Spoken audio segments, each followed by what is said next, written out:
आदरणीय अध्यक्ष जी, देश की जनता ने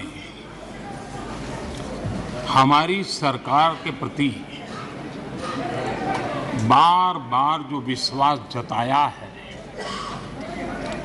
मैं आज देश के कोटि कोटि नागरिकों का आभार व्यक्त करने के लिए उपस्थित हुआ हूं।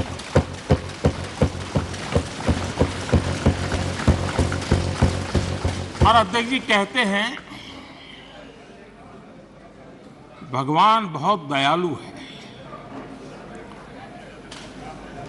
और भगवान की मर्जी होती है कि वो किसी न किसी के माध्यम से अपनी इच्छा की पूर्ति करता है, किसी न किसी को माध्यम बनाता है।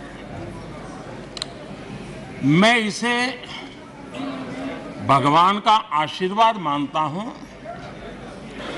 कि ईश्वर ने विपक्ष को सुझाया और वो प्रस्ताव लेकर आए।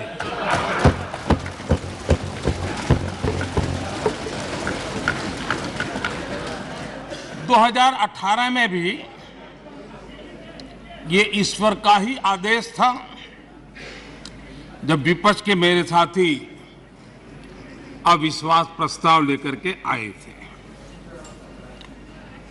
उस समय भी मैंने कहा था कि अविश्वास प्रस्ताव हमारी सरकार का फ्लोर टेस्ट नहीं है। मैंने उस दिन कहा था, बल्कि ये उन्हीं का फ्लोर टेस्ट है। ये मैंने उस दिन भी कहा और हुआ भी वही। जब मतदान हुआ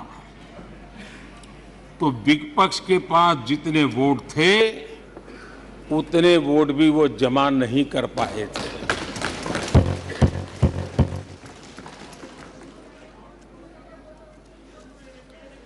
और इतना ही नहीं,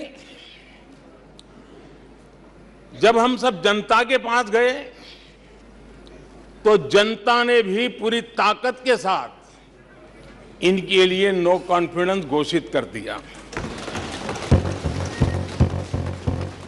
और चुनाव में एनडीए को भी ज्यादा सीटें मिली और भाजपा को भी ज्यादा सीटें मिली।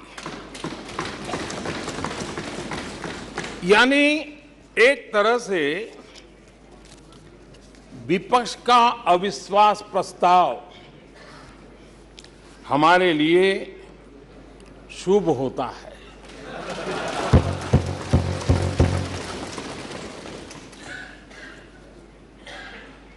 और मैं आज देख रहा हूं कि आपने तय कर लिया है कि एनडीए और बीजेपी 2024 के चुनाव में पुराने सारे रिकॉर्ड तोड़ करके भव्य विजय के साथ जनता के आशीर्वाद से वापस आएंगे।